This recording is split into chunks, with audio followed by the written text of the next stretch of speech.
Assalamualaikum warahmatullahi wabarakatuh.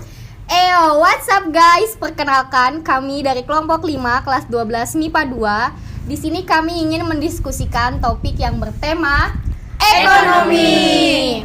Perkenalkan, gue Nurlaila Saya Putri sebagai host. Pembicara pertama kami Siti Ulfiah, pembicara kedua Ananda Rizkyanti, pembicara ketiga Anissa Alishofi, pembicara terakhir Fahri Ahmad yang biasa kita sebut Ardhito Purnama.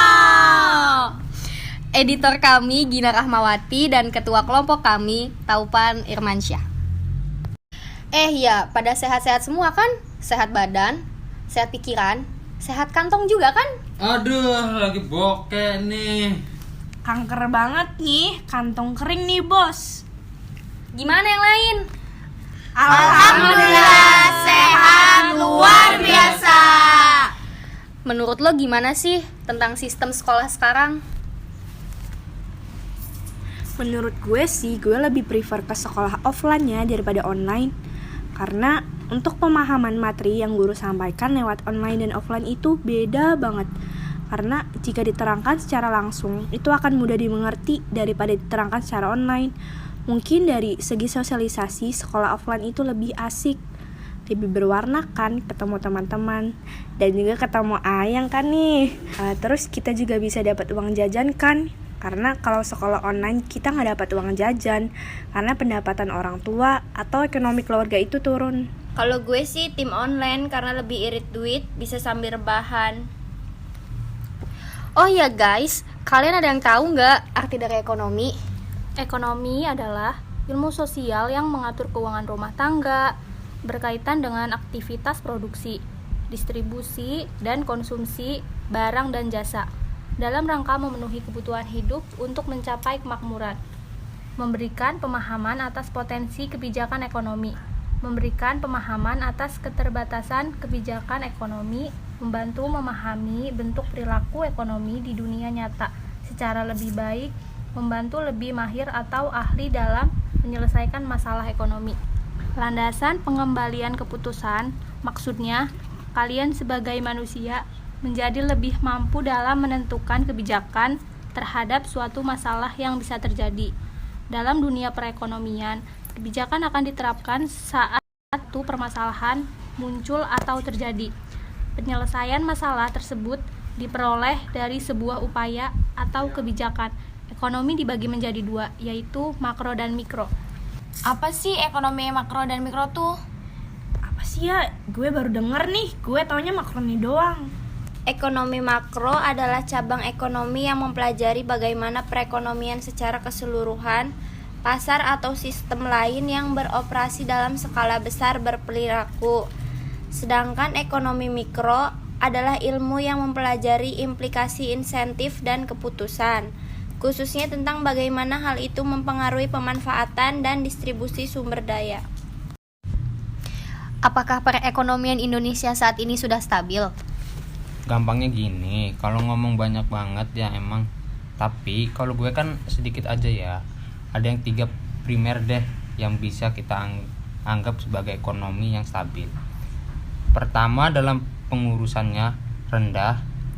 Jadi kalau kita lihat tahun 2020 kan ada 2 data nih, Agustus 2020. Pengangguran kita sekitar 9,77 juta. Gue baca data nih dari BPS, dia naik sampai 2 juta. Orang dari 27 juta orang sebelumnya. Artinya gara-gara Covid ada tambahan pengangguran sebanyak 2 juta orang. Dan kalau dibilang stabil, enggak ya. Kalau dari sisi pengangguran toh ya nganggur makin banyak itu. Yang kedua, inflasi terjaga. Ya jelas kalau di 2020 kita ngalamin inflasi yang rendah banget. Orang gak punya boleh, bahkan beda bulan tertentu terjadi deflasi. Sementara yang 3, ekonomi dikatakan stabil kalau neraca perdagangan yang stabil. Iya, 2 tahun terakhir ini kan kita dilanda pandemi COVID-19. Gimana ya ekonomi negara kita sekarang? Nah, tahun 2020 itu ada beberapa bulan yang kita mengalami defisit, tapi ada beberapa bulan lain juga mengalami surplus. Apa maksud 3 variabel ini yang mau gue sampaikan? Kita kalau ngomongin 2020 bisa dibilang itu anomali lah. Ya, karena pandemi gitu.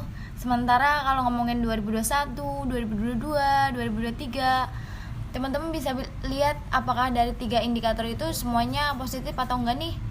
Apakah penganggurannya turun atau enggak nih? Apakah inflasinya ada dan terjaga atau enggak nih? Artinya inflasi tetap dibutuhkan karena menunjukkan bahwa ekonomi bergerak. Nah, itu 3 indikator yang paling simpel ketika kita ngomong ekonomi yang stabil. Kemudian kalau ngomong kestabilan juga, tadi udah sempat gue bilang Bank Indonesia, Bank Sentral, pemerintah yang jagain. Kalau Bank Sentral dia itu ada 2 kebijakan yang bisa dibilang ngayomi. Ya ingat tugas akan diisi moneteran. Terus dia ada kebijakan namanya hawkish dan dovish. Apa lagi hawkish dovish? Kok gue berasa kudet bener dah. Kalau kalian googling di mana-mana, ini sering muncul. Hawkish itu artinya kebijakan bank sentral itu berlawanan sama mantan. Kalau misalnya bank sentral berlawanan sama market. Jadi kalau misalnya bank sentral melihat bahwa ekonomi akan terus tumbuh, inflasi akan naik. Maka karena itu, mereka akan mengeluarkan kebijakan yang istilahnya hawkish. Jadi kayak diperketat gitu. Biar kebijakannya itu nggak bikin overheat di ekonomi. Jadi biar ekonominya gerak, tapi nggak terlalu tinggi, biar nggak panas. Nah, ini dijagain loh.